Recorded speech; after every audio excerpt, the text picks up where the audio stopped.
'Others' 2 hours 10 minutes run టైమ్‌తో తమిళ్ నుండి తెలుగులోకి డబ్ అయ్యి ప్రైమ్ వీడియోలో స్ట్రీమ్ అవుతుంది. తెలుగు డబ్బింగ్ ఒకటి 2 క్యారెక్టర్స్‌కి బాలేదు. మిగతా డబ్బింగ్ బావుంది. ఇక మూవీ చూసాక నాకైతే ఒక్కసారి చూడొచ్చనిపించింది మెడికల్ థ్రిల్లర్‌ని. సెకండ్ హాఫ్ లాస్ట్ 30 మినిట్స్ చాలా ఫెమిలియర్ అండ్ అండర్ డెవలప్డ్‌గా ఉంది. మెయిన్‌గా ఫ్లాష్ బ్యాక్. ఇక మిగతా సినిమా అంతా కూడా సరిగ్గా పడిన బ్యాక్‌గ్రౌండ్ మ్యూజిక్‌తో చాలా ఫాస్ట్‌గా జరిగిన ఇన్వెస్టిగేషన్‌తో వెళ్ళిపోయింది. అలాగే టైమ్ పాస్ అయిపోయింది.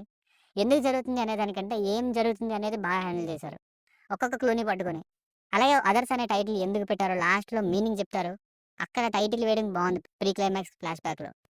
మెయిన్‌గా నాలెడ్జ్ పరంగాను కృత్రిమ సంతానం పేరుతో IVF scam, orphanages, medical mafia ఇలా ఈ విషయాల్లో జాగ్రత్త పడాలనేలా చాలా విషయాలు సినిమాలో డీల్ చేశారు. సో, చూడొచ్చు మూవీని.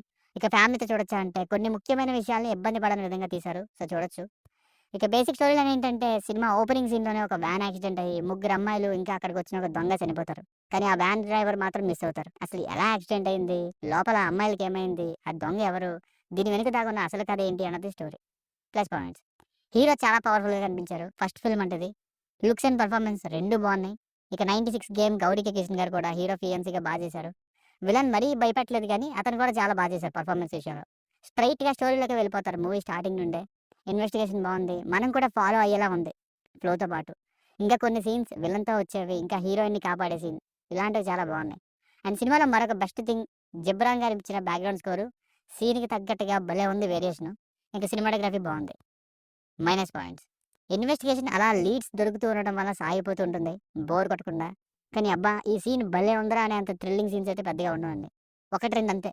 ఇంక నరేషన్ కాస్త కొంచెం కన్‌ఫ్యూజింగ్‌గా ఉంటుంది మధ్యలో. మెయిన్‌గా విలన్ ఫ్లాష్ బ్యాక్‌లోని ఎమోషన్స్ అయితే ఈ రోజుల్లో కూడా చదువుకోని వాళ్ళు ఇలా ఎలా బిహేవ్ చేస్తారనేలా, అసలక్కడ జరిగిందేంటి? ఎందుకు పోలీసులు తప్పెవరిదో తెలుసుకోకుండా అలా తీసుకెళ్తున్నారని కొంచెం అనుకూలంగా ఫోర్స్డ్ ఎమోషన్ బిల్డ్ చేయడానికి ట్రై చేశారు. ఇంకా లారెన్స్ గారు తీసిన ఒక సినిమాలోని ఫ్లాష్ బ్యాక్‌లో వెళ్ళింది. ఆ పేరు నేను చెప్పను మూవీ నేమ్. మళ్ళీ స్పాయిలర్ అవుద్ది. అది సినిమాకి పెద్ద మైనస్‌గా చెప్పాలి. ఎఫెక్టివ్‌గా లేకపోగా అనుకూలంగా ఉంటుంది. ఇక సినిమాలో చాలా విషయాలు డీల్ చేసినప్పటికీ, కొత్తగా మొదలైనప్పటికి సినిమా లాస్ట్‌కి వెళ్తున్న కొద్దీ ఒక రెగ్యులర్ సైకో కిల్లర్ ఫార్మాట్‌లోకి మారిపోతుంది. సో, ఫైనల్‌గా మూవీకి వర్డిక్ట్ ఏంటంటే, లాస్ట్‌లో ఎన్నో సినిమాల్లో చూసిన థ్రిల్లర్ టెంప్లేట్‌లానే మారినా సరే, సినిమాలో ఇన్వెస్టిగేషన్ చాలా బావుంది. మెయిన్‌గా ఫస్ట్ హాఫ్ ఒక లవ్ సాంగ్ అది పక్కన పెడితే, అలా పరిగెడుతూనే ఉంటుంది. ఇంకా అవేర్‌నెస్ లాంటి చాలా మంచి విషయాన్ని డీల్ చేశారు. అందుకోసం ఒకసారి చూసేయొచ్చు. It's a watchable crime thriller. దీనికి రేటింగ్ వచ్చేసి బిట్వీన్ 2.75 నుండి 3 మధ్యలో ఇవ్వచ్చు బై 5కి. మీకు ఏమైనా వర్క్ నచ్చినట్లయితే ఇలాంటి మరిన్ని వీడియోస్ కోసం మన ఛానెల్‌ని సబ్స్క్రైబ్ చేసుకోండి. Thank you.